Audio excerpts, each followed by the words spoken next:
ઉત્તરાખંડ ખાતે ગુજરાતના 5 લોકો ફસાયા છે। માહિતી ઉત્તરાખંડથી મળી છે, જ્યાં ગુજરાતના 5 લોકો ફસાઈ ગયા છે। ત્યારે ખરાબ વાતાવરણના કારણે રેસ્ક્યુ પણ શક્ય નથી। ઉત્તરાખંડથી વિગતો મળી છે, રાજકોટના 7 લોકો યાત્રા માટે ગયા હતા, જેમાંથી 5 લોકો ફસાઈ ગયા છે। ખરાબ વાતાવરણના કારણે તેઓનું રેસ્ક્યુ હાલ શક્ય નથી।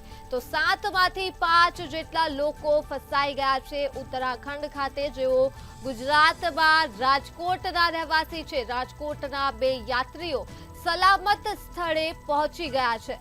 તો માહિતી ઉત્તરાખંડ ખાતેથી મળી છે, જ્યાં ગુજરાતના 5 લોકો ફસાઈ ગયા છે। ગુજરાતના 5 લોકો યાત્રા માટે ગયા હતા રાજકોટ ખાતે, તેઓ રહેશે અને 7માંથી 5 લોકો ફસાઈ ગયા છે। તો અન્ય 2 યાત્રીઓ સલામત સ્થળે પહોંચી ગયા છે અને ખરાબ વાતાવરણના કારણે આ યાત્રીઓનું રેસ્ક્યુ હાલ શક્ય નથી।